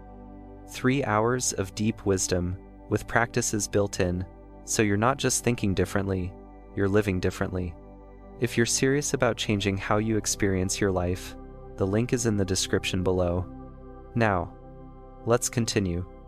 Now, let me be very clear about something. I'm not suggesting you should never try to change painful circumstances. If you're in a situation that's harmful, by all means, work to change it. If you're experiencing physical pain, seek treatment. If you're in emotional distress, get support. Being aware that you're not the pain doesn't mean you should be passive about reducing unnecessary suffering. But it does mean that while you're working to change what can be changed, you don't have to be destroyed by what is right now. And here's another crucial point. Sometimes the present moment hurts because you're holding on to something that needs to be released. A relationship that's ended but you're still clinging to. A version of yourself that no longer fits but you're trying to maintain. A dream that's died, but you won't let it go. The present moment contains the reality of loss, of change, of things being different than you wanted them to be. And that hurts. But the hurt is intensified by your grip, by your refusal to let what's gone be gone. When you rest as awareness, when you stop identifying with the one who lost something, and recognize yourself as the space in which loss appears, something shifts. You can feel the grief without becoming the grief. You can acknowledge the loss without being defined by the loss. And in that acknowledgement, in that allowing, there's a natural release, not because you're trying to let go, but because you're no longer holding on. You're just here, aware, present, allowing what is to be what is. This is the deepest teaching about when the present moment hurts. The hurt is real. Don't deny it. Don't spiritually bypass it. Don't pretend it's not there. But you don't have to be reduced to the hurt. You don't have to become the hurt. You can be the space in which hurt appears and moves and eventually passes. Because everything that appears in awareness eventually passes. Thoughts come and go. Emotions arise and dissolve. Sensations intensify and fade. Everything that has a beginning has an ending. Everything except awareness itself. That remains. That's constant. That's what you are. So when the present moment hurts, you have choices. You can temporarily escape into thought, into distraction, into whatever helps you regulate. And sometimes that's exactly right. You can work to change the circumstances that are causing pain. And sometimes that's possible and necessary. But ultimately, you can also rest as what you are, as awareness itself, as the space that's never in crisis, even when crisis appears in it. And from that place, you can be present with absolutely anything. Not because you're strong enough to endure it, but because you recognize you're not what's being endured. You're what endures. You're what remains. You're what's always here, always now, always home. And the beautiful thing is, from this place of resting as awareness, the present moment stops being your enemy. Even when it contains pain, even when it's difficult, it's no longer something you need to escape from or resist or fix before you can be okay. Because you see that your okayness doesn't depend on the content of the moment. It depends on your recognition of what you are. And what you are is always okay. What you are is always at peace. What you are is always free. Not free from pain, but free in the midst of pain. Free to feel it, free to be with it, free to let it move through without being destroyed by it. This is what it means to be present when the present hurts. Not to force yourself to accept what's unacceptable. Not to pretend pain doesn't hurt, but to recognize that you're the space in which pain appears, and that space is infinite, indestructible, always available, always here. And from that recognition, everything becomes workable. Not easy, not painless, not always pleasant, but workable, bearable, part of the full spectrum of being alive and aware and human in this strange, difficult, beautiful existence we find ourselves in.